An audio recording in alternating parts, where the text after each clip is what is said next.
이것은 내 성경입니다. 나는 성경이 말씀하는 모든 것을 믿습니다. 나는 하나님의 자녀이며 성경 속에 있는 모든 약속들도 내 것이고 성경이 할 수 있다고 한 모든 일들을 나는 할 수 있습니다. 나는 지금 영원 불변한 하나님의 말씀을 받습니다. 내 생각은 깨어 있고 내 마음은 열려 있습니다. 지금 받으려 하는 하나님의 말씀으로 인해 분명히 나는 변할 것이고 성장할 것입니다. 할렐루야. 아멘. 거룩한 정체성을 회복하라. 거룩한 정체성을 회복하라. 제 4주차 말씀으로 소금과 빛, 소금과 빛이라고 하는 제목의 말씀을 따라 함께 은혜를 나누고자 합니다. 위에서 내려오는 중간 에어컨은 꺼주셔도 될 것 같습니다. 기침하시는 분들이 몇 분 계시는데요. 우리는 우리 자신들이 누군지를 정확하게 알지 않으면 이 세상을 살아가는데 제대로 된 삶을 살 수가 없습니다. 내가 어디에서부터 왔고 어디로 가며 무엇을 위하여 지금 이 세상에 살아가고 있는가 하는 것을 정확하게 알아야 합니다. 자신의 진정한 정체성을 파악할 때에 우리의 삶이 어디를 향하여 갈 것인지에 대한 집중이 가능하고 또 제대로 된 헌신과 제대로 된 열매를 맺을 수가 있습니다. 자기 자신의 정체성을, 거룩한 정체성을 회복하자라고 하는 첫째 주에 우리는 고린도후서 5장 17절 말씀을 통하여서 우리가 거룩한 하나님으로 말미암아 새로운 피조물이 되었음을 선언했습니다. 우리는 본래 하나님의 창조된 존재로서 하나님의 모양과 형상이 있었지만 죄로 말미암아 파괴되어졌던 우리들에게 하나님의 새로운 거룩한 존재로 새로운 피조물로 지어주셨습니다. 그래서 우리는 이 세상 어디 내놓아도 그리스도의 대사로서 하나님의 역사를 이어갈 자로 사명이 주어진 자들이다 라는 말씀이었죠. 그리고 둘째째 우리는 바로 하나님의 걸작품입니다. 우리는 생산품이 아니라 누구하고 똑같은 존재가 아니라 하나님이 우리를 보시기에 가장 아름답고 존귀하게 우리에게 선물로 주신 그런 복된 사람들입니다. 그래서 우리는 이 땅에서 하나님의 은혜와 사랑을 받은 사람들답게 하나님께 영광을 돌리고 걸작품의 값을 따라 살아가는 자들이 되어야 합니다. 예수 그리스도의 은혜로 주어진 걸작이니까 예수님 짤임을 잊지 마시고 그렇게 삽시다 라고 말씀을 드렸습니다. 그리고 지난주에는 우리 모두는 그래서 이기는 자입니다. 나는 비록 부족하고 연약하고 벌레만도 못한 자였고 먼지만한 자였을지는 모르지만 하나님의 도우시는 은혜의 역사 안에 우리가 부름을 받게 되었고 하나님의 사랑으로 걸어갈 자, 그리고 예수 그리스도께서 모든 것을 이기었으니 우리도 이기는 자가 될 수밖에 없다. 비록 나는 부족하고 넘어질 수 있습니다. 깨어질 수 있습니다. 연약할 수 있습니다. 그러나 내게 능력 주시는 자 안에서 내가 모든 것을 할 수 있습니다. 그 고백이 우리의 고백이 되어야 된다고 말씀했습니다. 오늘 말씀은 우리를 세상의 소금이요 세상의 빛이라 그렇게 주님이 선언을 하고 있습니다. 이 말씀은 주님의 선언입니다. 그리고 이 말씀 안에 주님이 우리에게 실천해야 될 사명을 담아서 선포하고 있는 말씀이에요. 자, 우리를 향해서 너희는 세상의 소금이 되어야 한다. 너희는 세상의 빛이 되어야 한다. 라고 하는 미래지향적인 말을 하신 것이 아니라 너희는 세상의 소금이다. 너희는 세상의 빛이다. 라고 이미 단언하고 선언하는 말씀입니다. 우리를 그렇게 만들어 주셨고 그렇게 살아갈 존재로 하나님께서 우리를 회복시켜 주셨다라는 겁니다. 그렇기 때문에 우리를 향하여서 말씀하시기를 너희는 세상의 소금이요 세상의 빛이라 라는 거예요. 이 말씀 안에는 어떤 의미들이 있느냐면 여러분들 소금이 가지는 가장 기본적인 기능이 뭘까요? 가장 중요한 기능이 뭔가 확인을 해보니까 소금과 빛이 가지는 것은 생명 유지 기능이 있습니다. 소금과 빛이 없으면 생명이 살아나지 못합니다. 우리가 꽃을 키워서 알지만 아무리 다른 좋은 장소에 있다 할지라도 그곳에 빛이 들어오지 않으면 꽃은 생명을 유지를 하지 못합니다. 소금과 빛은 생명 현상의 가장 필수적인 최소한의 요소다라는 거예요. 그런데 이 소금과 빛이 어디에서의 소금과 빛인가? 세상에서의 소금이요, 세상에서의 빛이다라는 거예요. 우리끼리 소금이요, 우리끼리 빛이다가 아니고, 우리가 주님의 은혜를 받은 자들로서 예수의 형상을 입은 자가 되었는데, 그래서 우리는 세상의 소금이요, 세상의 빛이다 라는 겁니다. 대단히 중요한 부분입니다. 이 부분을 강조한 내용으로 살펴보면 이렇게 해석이 가능합니다. 너희만이 세상의 소금이요, 너희만이 세상의 빛이다 라는 말입니다. 무슨 말이냐면, 세상의 사람들은 예수 그리스도를 믿지 않고 따르지 않았다. 이것은 제자들을 향해 첫 번째 했던 말씀이지만, 그 제자들은 나중에 넘어가서 예수 그리스도를 나의 주, 나의 하나님을 고백하는 모든 자들에게 포함된 말씀인데, 세상 사람들은 소금일 수가 없고 세상 사람들은 빛일 수가 없는 겁니다. 세상에서 그 사람들도 선한 일을 하는 사람들 많습니다. 그런데 주님의 단언적인 선언은 너희만이 세상의 소금이요, 너희만이 세상의 빛이다. 너희로 말미암아 세상이 썩어가는 곳에서, 어두워지는 곳에서 생명을 유지할 수 있는 존재로 너희들을 통하여서 내가 이 일을 할 것이다 라는 말입니다. 어쩌면 좀 가장된 말씀인 것 같고, 어쩌면 좀 억지스러운 부분과 같이 들려질 수도 있습니다만은, 주님은 우리를 믿는다라는 겁니다. 우리에게 생명을 주신 그분의 은혜로 말미암아 우리가 구원받은 백성이 된 사람으로서 세상의 소금이요, 세상의 빛으로 세상의 생명의 역사가 나타나는 길이 우리를 통하여 이루어지게 되어 있다. 너무나 놀라운 말씀이기 때문에 우리는 다시 한번 이 부분들을 다시 구체적으로 확인해 봐야 할 필요가 있습니다. 그렇기 때문에 첫 번째로 우리가 잊지 말아야 할 것이 있습니다. 13절에 말씀하는 대로 너희는 세상의 소금이니, 소금이 만일 그 맛을 잃으면 무엇으로 짜게 하리요? 후에는 아무 쓸데없어 다만 밖에 버려져 사람에게 밟힐 뿐이니라. 자, 그렇기 때문에 소금은 맛을 내어야 합니다. 첫 번째, 저와 여러분의 삶은 맛을 내는 삶을 살아야 합니다. 맛이 있어야 됩니다.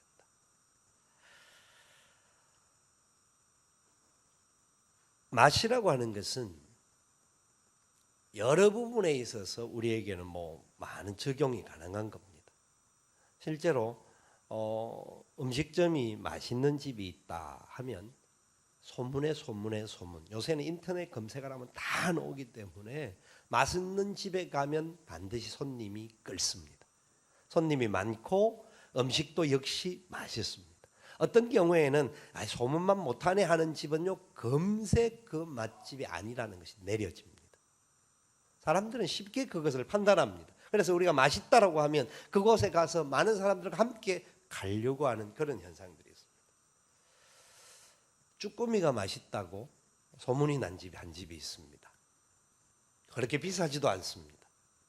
음식이 참 맛있고 담백하고 좋다. 저는 매워서 좀 그렇습니다만은 매운 걸 좋아하는 사람들은 참 좋아하더라고요.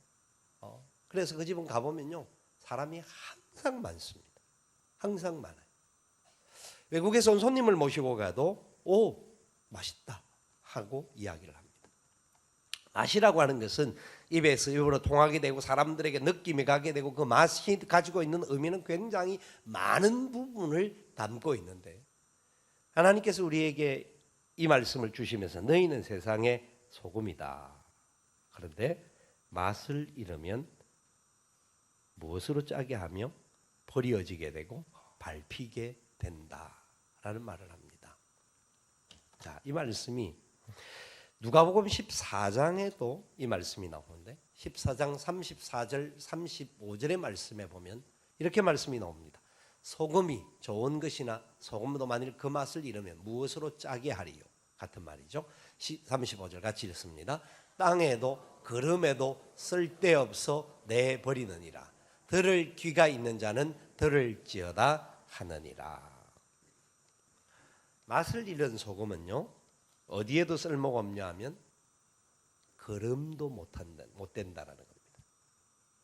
거름도 못 쓴다라는 겁니다. 소금이 이스라엘에는 사회지경을 통하여서 돌소금으로 나와서 그것이 만들어지는데, 지금은 바다에서 정제도 하기는 합니다만은 그런 소금이 나오는데, 그 소금이 맛을 잃게 되면 그냥 하얀 가루밖에 되지 않아서 땅에도 좋은 의미가 없어요. 쓸모가 없어요. 뿐만 아니라 거름도 안 된다는 거예요.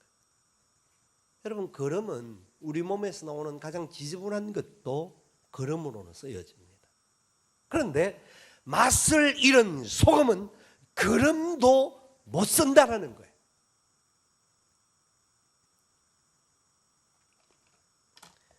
주님께서 우리에게 그래서 맛을 내어야 한다라고 말합니다. 너희는 세상의 소금이다. 짠맛을 잃어서는 안 된다라는 거예요. 안양에서도 저희 집 아파트에 보니까 최근에 붙어있던 것 중에 하나가 나트륨 소비를 줄입시다 라고 하는 캠페인이 있었습니다. 아마 전국적으로 하는 것 같은데요. 사람들이 소금을 참 많이 먹는다라는 거죠. 소금을 너무 많이 먹다가 보니까 소금 양이 너무 과하다. 그래서 생명에 지장을 주고 여러 가지 부분에 안 좋은 게 있다. 예, 역시 과하면 그런 거죠. 그런데 왜 이렇게 과하게 사람들이 소금을 먹을까요? 소금이 없으면 맛이 없어요. 소금이 없이는 맛이 없어요. 제가 부산에서 처음 서울 올라와 가지고 음식을 먹는데 맛이 없더라고요. 왜? 부산은요, 소금을 듬뿍 쓰는 동네입니다. 나중에 가서 보니까 맛이 진짜 없어요. 그게 너무 많이 쳐서. 적당하게 쳐야 맛있는데 너무 많이 들어가니까 진짜 맛이 없는데, 그 소금에 길들여 있는 사람들이 되다 보니까 소금이 없는 것을 맛을 느끼지를 못합니다. 그래서 소금을 많이 먹는 겁니다. 왜? 소금이 그만큼 맛을 내는 데 있어서 역할을 감당하기 때문입니다. 그만큼 소금이 사람들에게 입맛이나 여러 가지 부분에 도움을 주는 것이 있기 때문에 많이 사용하다가 보니까 나트륨을 줄여야 된다, 그렇게 말하죠. 주님께서 오늘 말씀을 통해서 소금은 좋은 것이다, 소금은 좋은 것이다, 좋은 것이다, 좋은 의미로서의 이 소금이라는 말에서 과거에는 소금을 가지고 사람들에게 월급을 주었습니다. 임금을 소금으로 주었던 때가 있었다고 합니다. 그때 이 소금이라고 하는 솔트에서 셀러리라고 하는 월급이 나오는데요, 그렇게 된 것과 같이 소금만 있으면 도대체 어떻게 사나 하는데, 소금은 중요하고 좋은 것이기 때문에 물물 교환을 소금만 있으면 얼마든지 할 수 있었기 때문에 소금으로 월급을 대신하던 때도 있었다라는 거죠. 그런데 문제는 이렇게 맛을 내는 소금을 사람들에게 조금만 먹으라는 게 잘 안 먹게 되다가 보니까 이제 문제가 많이 쓰게 되었는데, 결국 소금은요, 결국은 음식이라든지 모든 상황에 들어가서 그 속에 녹아져 내려야 합니다. 소금이 덩어리로 있으면 그것은 참된 맛을 못 내지 않습니까? 녹아져 내려야만이 그 소금으로 말미암아 맛이 어우러지게 되어 있습니다. 우리와 삶의 자리 속에서 내가 하나님을 믿는다, 사람들에게 아무리 말을 해도 그 사람을 보면서 맛이 있는지 없는지, 제대로 된 맛을 누리면서 사는지 보고 저 사람이 진짜 예수를 믿는지 하나님의 사람인지 사람들은 판단합니다. 누가요? 세상 사람들이요. 왜냐하면 하나님께서 우리를 세상의 소금이라고 했습니다. 이 세상에 살아가는 사람들을 향해서 우리가 소금의 역할을 감당해 주어야 한다는 겁니다.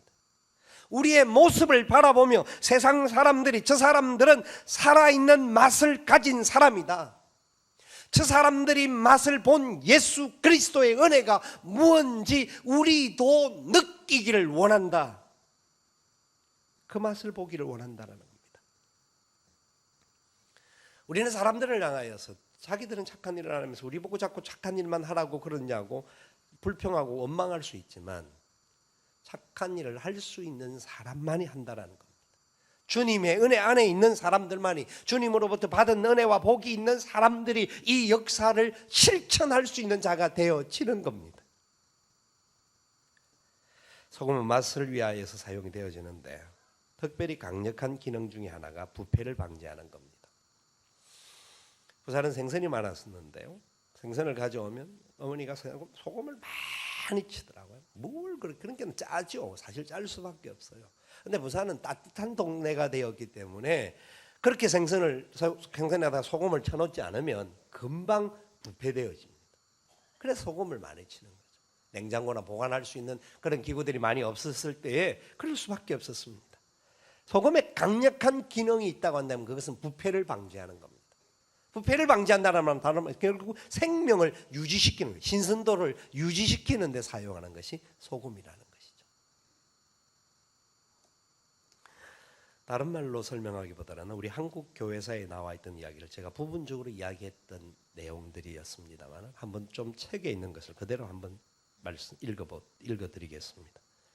한국 교회사에 보면 황해, 울산 등 각 지방에서는 기독교인들에 의한 세금 늑탈 및 관리의 탐악에 대한 항거가 상당히 집요하게 나타나고 있다.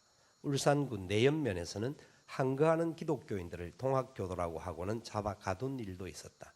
1901년에는 전국적으로 흉년이 들어 나라에서 세금 감면 조치를 취하였는데 윤덕영 황해감사가 이에 5천만 양을 과징하고 5만 곡의 곡식을 과수한 것을 교회가 고발하여 결국 파면된 사실도 있다. 이렇게 여러 곳에서 부정부패가 한거 고발하니 기독교인들이 있는 고을에는 수령으로 부임하기를 꺼리는 관리가 생기게 되었다. 1899년 3월 1일자 대한 그리스도인 회보는 다음과 같은 사실을 보고하고 있다. 이번에 새로 난 북도 군수 중에 어떤 유세력한 양반 한 분이 말하되 예수교 있는 고을에 갈 수 없으니 영남 고을에 옮겨달란다. 어찌하여 예수교 있는 고을에 갈 수 없나뇨? 우리 교는 하나님을 공경하고 사람을 사랑하는 도라. 교를 참 믿는 사람은 어찌 추호나 그런 일을 행하며 관장의 영을 거역하리요. 그러나 관장이 만약 무단히 백성의 죄물을 뺏을 지경이면 그것은 용히 빼앗기지 아닐 터이니 그 양반에 갈 수 없다는 말이 이 까닭인 듯. 교회사에 쓸려 있는 글입니다. 이 말은요, 수령들이 자기들의 벼슬을 사기 위하여서 돈을 많이 들였던 시대가 있었습니다. 그래서 말기 시절에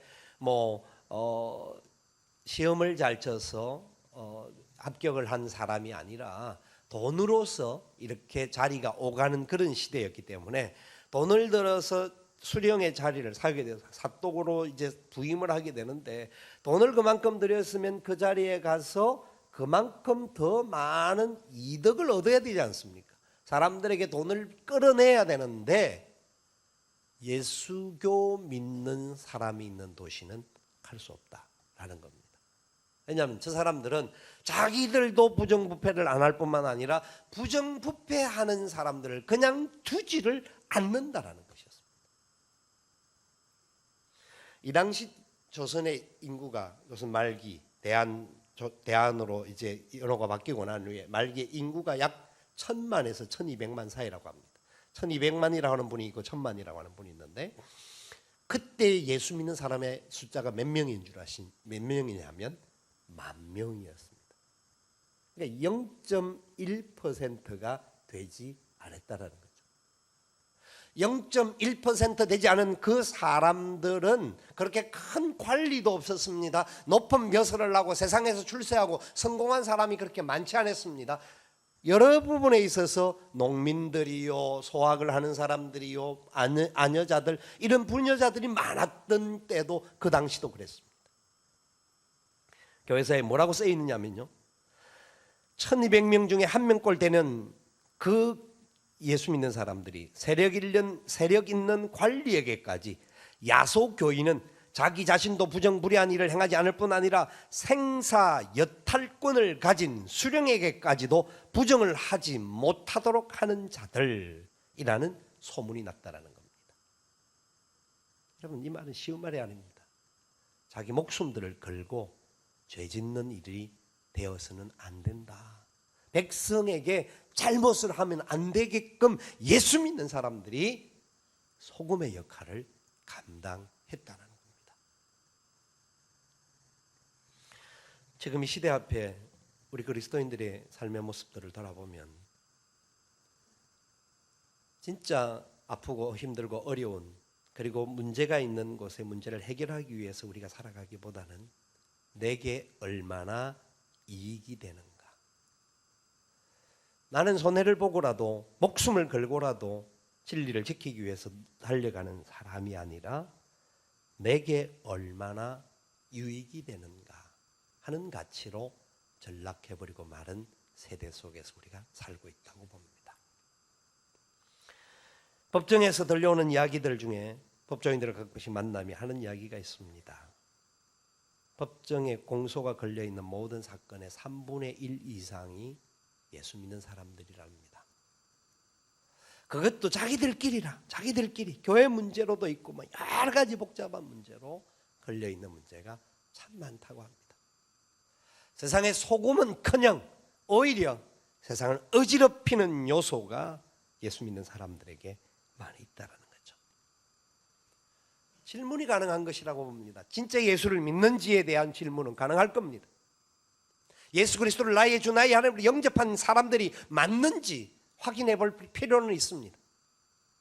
그런데 부끄럽게도 종교 지도자들인 많은 지도자들조차도 자기의 유익이 되는 문제가 있다고 한다면 세상에 소송하고 자기의 유익을 찾는 데 앞장서고 있는 것이 현실입니다. 저는 이 말씀을 보면서 하나님 앞에 진짜 우리의 모습을, 주님이 소금이라고 하셨는데 우리가 소금인데 나는 오히려 세상을 부패를 방지하는 기능을 하는 것이 아니라 세상의 부패에 동조하는 자들은 아닌가 하는 생각을 해보게 됩니다. 빌 하이벨스 목사님은 예수를 전념시키는 사람이라는 책에서 이런 말을 했습니다. 소금이 된다라고 하는 것은 갈증을 유발시키는 것이다. 이 말은 무슨 말이냐면 세상 사람들이 그리스도인들을 만날 때에 그리스도인들이 소금이기 때문에 그리스도인들의 모습을 보면서 그들 속에 영적 갈증이 일어나게끔 되어야 된다는 겁니다. 우리를 바라보면서 우리가 믿는 예수님, 우리가 믿고 따라가는 그 신앙의 도리, 우리의 교회를 바라보면서 나도 저 물을 마시고 싶다, 이런 마음이 들도록 그렇게 살아가야 한다는 말입니다. 세상은 교회와 제자들의 착한 행실을 보아야 하며 그 모습을 통하여서 하나님께 영광을 돌려야 된다라고 오늘 본문은 16절에서 말씀합니다. 우리가 참으로 예수를 믿는 사람, 예수를 따르는 제자, 예수를 위하여 살아가는 교회라고 한다면 하나님이 세우신 교회를 통하여서 이 세상에 진정한 맛을 누리게끔 우리가 쓰임 받아야 된다라는 것입니다. 두 번째 기억해야 할 말씀이 14절입니다. 같이 한번 14절 읽어봅시다. 너희는 세상의 빛이라. 산 위에 있는 동네가 숨겨지지 못할 것이요 사람이 등불을 켜서 말날에 두지 아니하고 등경 위에 두나니 이러므로 집안 모든 사람에게 빛이 나니라. 너희는 세상의 빛이라는 겁니다. 그래서 숨겨질 수가 없다, 드러나게 된다. 그래서 모든 사람에게 비춰져야 된다. 빛은요, 멋을 내는 것입니다. 소금은 맛을 낸다고 한다면 빛은 멋을 내게끔 되어 있습니다. 아무리 멋진 사람이고 아무리 잘 꾸민 사람일지라도 빛이 없는 캄캄한 곳에 있으면 똑같이 캄캄한 존재입니다. 빛은 그 빛이 비추어짐으로 인하여 사람들이 부각되어지고 멋진 존재로서, 여러분 사진을 찍다가 보면 사진이 거의 빛의 역사입니다. 빛이 없으면 사진은 나오지를 않습니다. 그래서 실내에서는 후레쉬를 쓸 수밖에 없는 게 빛을 대용하는 겁니다. 그런데 그 후레쉬 가지고는 하나님이 주시는 태양광의 빛을 발휘를 다 못합니다. 그 빛을 통하여서 그 사물이 일어나는 현상들을 보면 얼마나 아름답고 멋진지 모릅니다. 갈대가 움직이는 것을 사진으로 빛이 투영되어져서 그것을 잡으면요, 얼마나 멋진 모습들이 생겨지는지 모릅니다.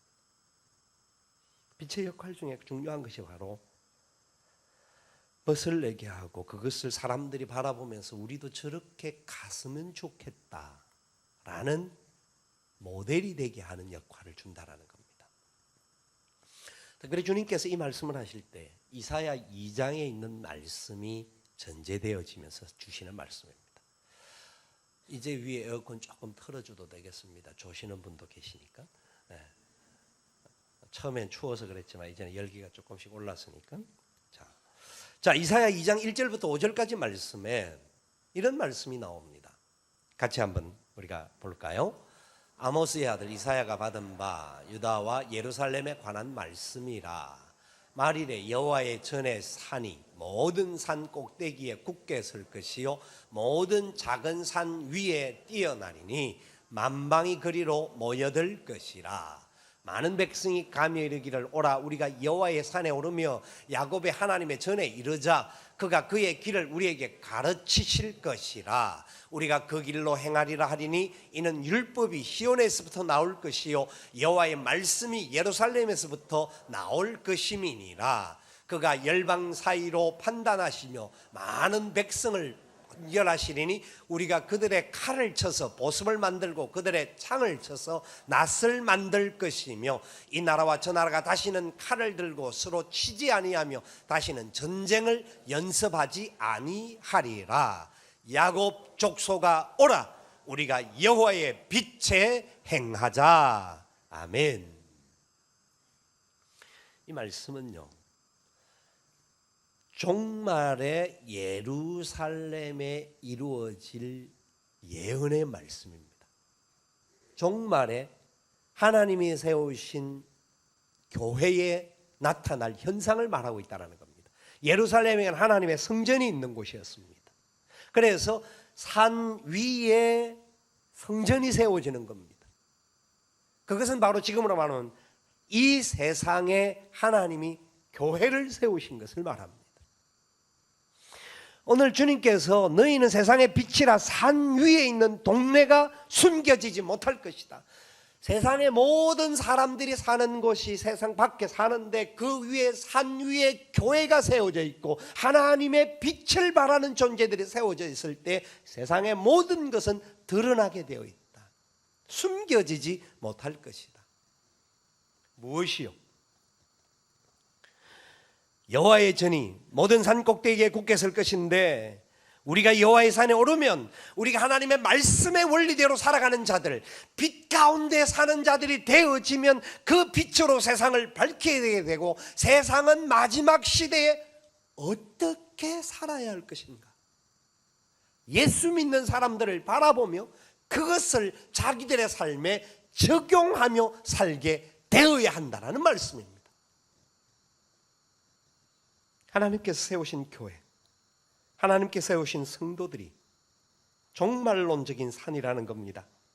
온 세상 사람들이 교회와 성도들을 바라보면서 하나님의 뜻을 보게 될 것이고 교회와 성도들을 바라보면서 온 세상 사람들을 향하신 하나님이 어떤 분인지 세상 사람들에게 보여주고 느끼게 해 주라는 겁니다. 우리가 하나님을 믿는다고 한다면 예수 그리스도를 나의 주, 나의 하나님으로 고백한 예수 믿는 사람이라고 한다면 그 사명을 세상에 보이라는 겁니다. 시대가 악하고 세상이 어두우면 어두울수록 사람들은 진리를 찾습니다. 생명을 찾습니다. 그 생명이 자기의 것이 되기를 원하고 있습니다. 수없는 많은 곳을 찾아다니지만 그곳에서 진정한 갈증을 해소를 못합니다. 저와 여러분들을 주께서 그래서 세상의 빛으로 세워주셨습니다. 우리를 통하여 고통과 어려운 가운데 있는 자들이 놀라운 은혜와 사랑을 누리고 회복의 역사가 일어나고 주의 뜻을 이루는 자들이 되게 하게끔. 그래서 교회, 빛은 중요한 두 가지 기능을 또 하는데 그것은 안내자의 기능입니다. 캄캄한 밤에 작은 등불 하나만 있어도 길을 갑니다. 등불이 없으면 내게 아무리 많은 것을 소유하고 있다 할지라도 길을 가지를 못하고 넘어지고 깨어집니다. 캄캄한 실내에서도 빛이 조금 더 들어오지 않는 그곳에 작은 등불 하나, 성냥불 하나만 피워도 사람을 볼 수가 있습니다. 그만큼 빛은 중요합니다. 어떤 아이가 길을 가다가 번쩍거리는 보석을 하나 주었습니다. 집에 와서 아버지에게 내가 이것을 주었는데 이거 주은 것보다 더 중요한 것은 제가 앞으로 이런 보석과 같은 존재가 되었으면 좋겠습니다. 그렇게 되려고 노력하겠습니다. 그래 아들아 착하다. 좋은 마음을 먹었다. 그런데 당부하기를 보석과 같은 존재가 되려고 하지 말고 호롱불이라도 작은 불이 되기를 바란다. 보석은 뭔가 의아해서 비춰져야만이 빛이 나타나지만 불은 적지만 약한 것 같지만 보잘것없는 것 같지만 그 불이 있기만 하면 다른 사람들을 따뜻하게 해주고 보이게 만들고 길을 안내할 수 있는 안내자가 되어진다는 겁니다. 여러분 저와 여러분이 안내자입니다. 등대가 되어야 되는데 오히려 세상을 쫓아가고 있지 않습니까? 세상의 조건과 역사들이 우리 앞에 펼쳐질 때 우리가 그런 것을 취하는 경우가 얼마나 많습니까? 뿐만 아니라 우리는 빛으로서 하나님의 역사를 나타낼 자들로서 우리는 더러운 부분, 잘못된 부분을 드러나게 하는 부분이 있습니다. 드러나게만 하고 끝나는 것일까요? 아닙니다. 잘못된 것을 드러나게 하는 것으로 지적하게 하는 것은 빛의 역할의 끝이 아닙니다. 문제가 있고 잘못된 것이 있다고 하면 함께 아파하고 그것들을 치료의 역사를 해줘야 합니다. 수없는 사람들이 교회의 문제들을 파헤치고 지적만 하고 끝나는 경우가 많습니다. 연약한 사람들의 모습을 바라보면서 그 사람들을 지적하고 끝나기는 쉽습니다. 그러나 빛은 지적하는 역할만이 아니라 그들을 치료하는 역할을 합니다. 방사선 치료든지 모든 엑스라이 치료든 다 빛으로 하는 겁니다. 하나님 우리에게 세상을 치료하는 기구로 그런 존재로 세워 주셨음을 믿으시기를 바랍니다. 그래서 우리는 이 빛을 가지고 하나님께 영광을 돌려야 하는 겁니다. 하나님의 이름을 높여야 합니다. 하나님의 귀하고 놀라운 뜻을 나타내야 합니다. 그것이 멋진 사람입니다. 치료하는 사람들을 많은 예를 들 수 있습니다만 며칠 전에 TVN인가 그쪽에서 어떤 사람들을 찾아다니는 프로그램이 있더라고요. 그걸 보는 중에 전주에 있는 사진을 찍어주는 사람이 있는데 이 사진을 찍어주는 사람이 약속을 한다 하는 이야기를 듣고 도대체 어떤 사람인가를 찾으러 다닙니다. 그래서 그 사람을 찾아서 만났는데 그 사람은 영화 감독을 하기 위해서 8년 동안 노력을 하다가 너무 힘들고 어렵고 안 되어서 고향으로 내려가서 사진관을 차리고 4년 동안 지금 사진을 찍어주는 일을 하는 사람이 되었습니다. 그런데 이 사람이 34살의 청년인데요. 결혼한 지 1년 된 청년인데 예수를 믿는 사람입니다. 이 청년이 사람들에게 사진을 찍어주고 그 자리에서 바로 뽑아줍니다. 현상 아래에서 한 장을 주면서 사진을 주는 조건이 약속을 하나 하자. 약속을 하자라는 겁니다. 약속을 손가락을 걸고 약속을 하면 사진을 찍는데 다시 그걸 찍는데 무슨 약속을 하냐면 빠른 시간 안에 오늘도 좋고 한 달 안에라도 좋고 자기가 할 수 있는 좋은 일 한 가지만 하라 하는 약속을 합니다. 신기한 거죠. 그 일을 함으로 말미암아 자기에게는 무슨 이익이 되겠습니까? 아무 이익이 없습니다. 그냥 그 중에 젊은 아이들 사진을 찍어주고 이제 사진을 건네주면서 약속을 하는데 약속을 좋은 일 합시다 하는 약속을 하면서 특별히 한 가지 젊은 친구들에게는 꼭 물어보는 말 중에 하나가 부모님들을 향하여서 사랑합니다 하는 표현을 한 적이 있느냐 하는 것을 묻습니다. 대다수의 청년들이 그런 게 없더라고요. 자매들도 없는 친구가 많아요. 그래서 집에 가서 꼭 부모님들에게 사랑합니다 하고 한번 안아주는 그 일만 좀 해라. 그리고 어떤 친구에게는 지금 당장 전화로라도 그걸 할 수 있겠느냐 하면서 전화를 걸게 합니다. 그래서 엄마 아빠 사랑해요 하면서 애들이 울먹입니다. 왜냐하면 부모님들에게 사랑한다는 표현을 평상시에 쑥스러워서 못했는데 그냥 하니까 마음에 감동이 되고 부모님들도 너무 좋아하고 하니까 그게 본인에게 오히려 기쁨이 되는 것을 느끼게 되는 거죠. 이 친구가 뭐든지 그러면 그런 말을 하든지 아니면 그런 게 아니면 우리가 세상 살아가면서 그래도 종이라도 하나 줬든지 살아가면서 필요한 것 있으면 무언가라도 하나 좋은 일을 하면 좋지 않겠느냐라고 사진을 찍어주는 거예요. 왜 그 일을 시작하게 되었나 확인을 해보니까 영화 감독을 하려고 하니까 너무 배가 고팠대요. 쫓아다니면서 촬영 보러 쫓아다니고 배가 너무 고파가 거의 뭐 먹지도 못하면서 살았는데 어느 날은 자기가 그 말하는 중에 툭 튀어나오는 나는 교회 크리스찬인데 그날따라 꼭 술 한 잔이 마시고 싶더라. 그래서 마트에 들어가서 돈이 하나도 없는데 소주 한 병을 주면 어떻겠냐. 자기 너무 힘들어서 자기 처지를 막 한탄하는 상황이었던 것 같아요. 그러니까 그 마트의 점원이 당신을 모르는데 외상으로 줄 수도 없고 그렇다고 해서 상황을 보니까 당신의 마음이 굉장히 간절하게 느껴져서 그러면 자기가 하나 사주겠다 한 거예요. 마트 물건 파는 친구가.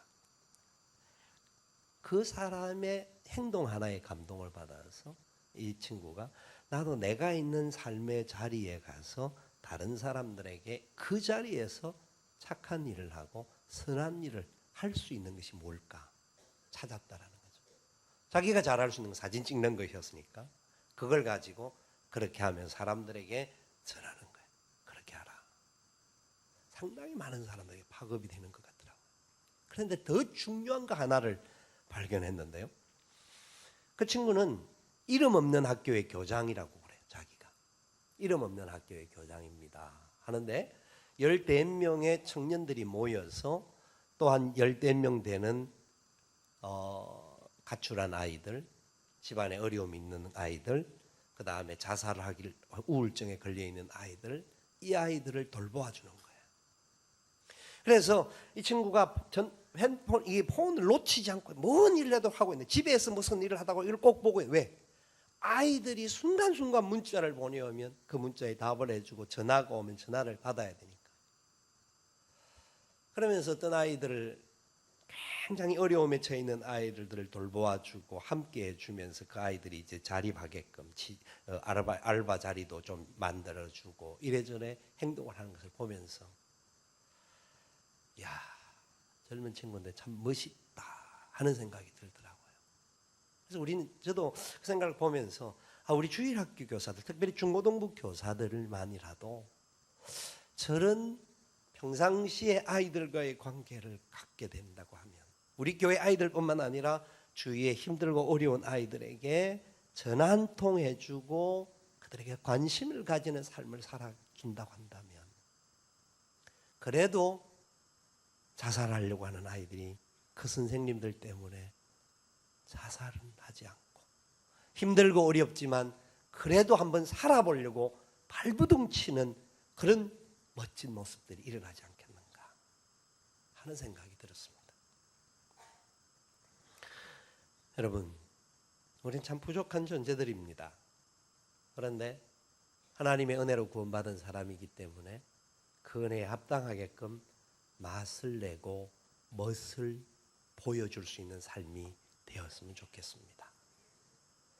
사람들이 우리를 바라보면서 참 멋지다 그렇게 말할 수 있었으면 좋겠어요. 그냥 외모가 좋고 옷을 잘 입고 뭐 이런저런 것이 좋아서가 아니라 세상에 성공해서가 아니라 내가 있는 작은 자리에서 하나님의 사람으로 하나님의 마음에 합한 사람답게 눈물 흘리고 힘들고 어려워하는 사람 한 사람에게라도 사랑을 나누어주는 주님의 빛을 감당하는 사람이 된다고 한다면 세상은 우리를 바라보면서 참 멋있구나. 저 사람들이 멋있는 저 모습 나도 본받았으면 좋겠다. 하나님께 영광이 될 줄 믿습니다. 마지막 성경의 이야기 짧게 하나 드리고 말씀을 마칩니다.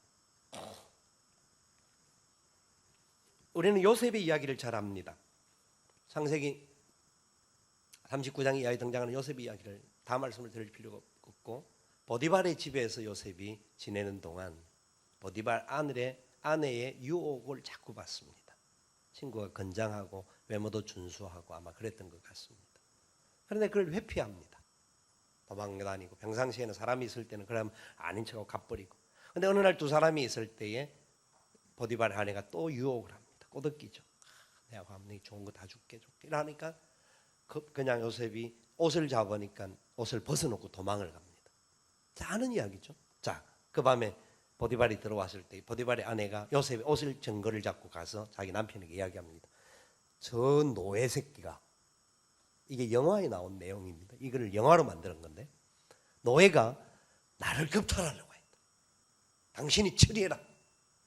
남편에게 옷을 던져주면서 처리하라는 겁니다. 여러분, 보디발이 요셉을 어떻게 합니까? 어떻게 했죠? 보디발이 요셉을 감옥에 가둡니다. 요셉으로 볼 때는 억울할까요? 안 억울할까요? 억울하죠? 그런데요, 그게 보디발의 진심 어린 마음이었습니다. 보세요. 노예죠. 노예가 주인의 아내를 겁탈했다고 한다면, 요셉이 보디발 자기 아내의 말을 들었다고 보디발이 자기 아내의 말을 들었다고 한다면 요셉을 그 자리에서 모가지를 칩니다. 무슨 말인가 알겠어요? 보디발이 그 영화의 마지막에 이렇게 각색을 해놓았습니다. 아내가 자꾸 바가지를 끌습니다. 왜 요셉을 죽이지 않고 왜 요셉을 그냥 저렇게 피하게 만들었냐 하고 바가지를 자꾸 끌으니까 보디발이 이런 이야기를 합니다. 이 요사스러운 것, 내가 니를 모를 줄 아냐. 네가 유혹했지. 내가 10수년 동안 요셉을 지켜봤는데 한 번도 하나님 앞에서 부끄럽지 않는 삶을 사는 친구였다. 내가 그를 감옥에 보내는 것은 그래도 네가 주인이니까 내가 너를 봐서라도 요셉을 감옥에 보내는 거지, 요셉에 죄가 있어서 보내는 것이 아니다. 여러분, 인간적으로 보면 억울하죠. 힘든 일이죠. 그런데 하나님이 하시고 보디발도 요셉을 알았습니다. 저와 여러분이 세상에서 빛이요 소금이요 살면 사람들은 몰라줄 것 같고 억울한 일이 생길 것 같지만 하나님은 아십니다. 그리고 우리를 사용하실 겁니다.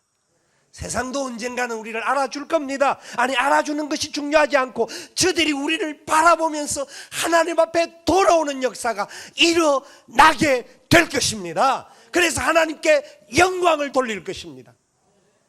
그 일에 쓰임받는 저와 여러분 될 수 있기를 주님의 이름으로 축원을 드립니다.